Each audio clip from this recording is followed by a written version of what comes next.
Hi everyone, this is December's long distance class. The first card, these are the 4 cards we're going to make. The first card we're going to make is going to be this one over here. This is what you'll get in your kit, all these little pieces.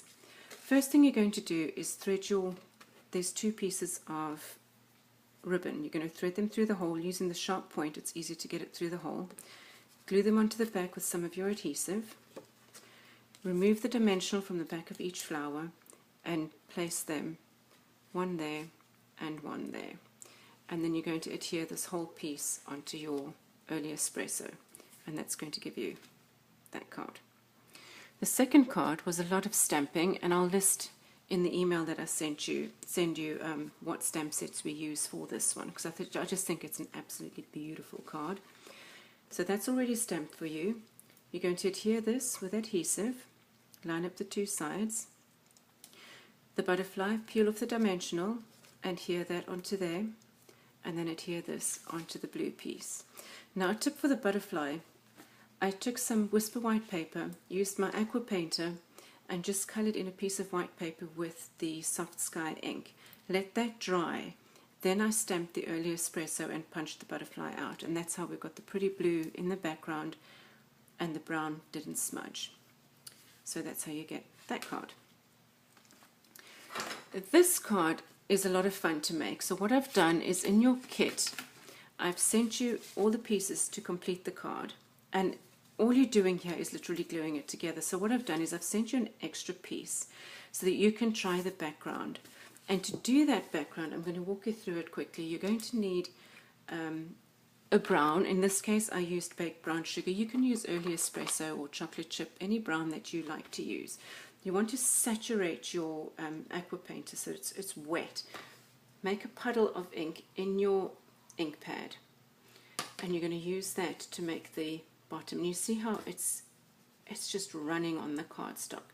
The darker you want it, just keep adding. If you want it lighter, don't add too much ink, but it does dry lighter when you dry it with your heat gun. And you're just going to repeat that same step with your green ink. And in this case, I've used artichoke.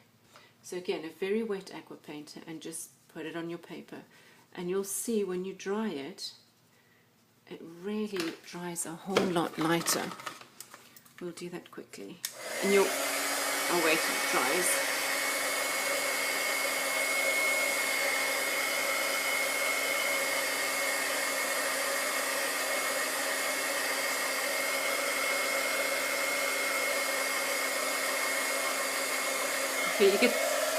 You can get the idea there of how much lighter it dries. You want this to be absolutely dry before you stamp your image. And the image I used here was from Wetlands. Everything in this image is from Wetlands.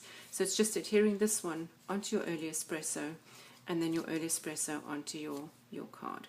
And that's how you're going to get that card. The next card, I'm using artichoke again, and I'm using Island Indigo. That's this card over here. And believe it or not, the tricky part of this card is getting this post-it note straight. So I used my grid lines to line up my post-it note.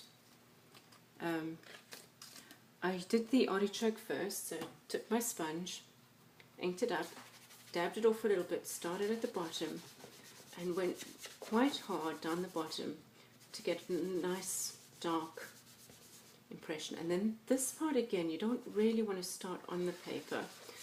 So I did a nice dark, and then I smudged it out, if I'm making any sense. So from the dark, smudging it out to give sort of like a sunray type effect, even though it's not sun rays because it's green. And then with the early espresso, not the early espresso, the Island Indigo, I went in again and started really dark in that spot and just smudged it out a little bit up and down. And then to get this cool water effect, you want to do this before you remove your post-it note. You're going to take your water, spritz it into your hand, and flick it onto your paper. And then very quickly grab a tissue and just dab that up. And you see how it gives you that cool water effect? Again, you want this to dry before you go ahead and stamp your words and your your images. And in this kit as well, I've given you an extra card blank so that you can go ahead and try this technique out yourself. Well, that's it for December's class. I hope you enjoy making these cards. If you've got any questions, please don't hesitate to give me a shout. You can call, text, email. I'll be here. Thank you very much.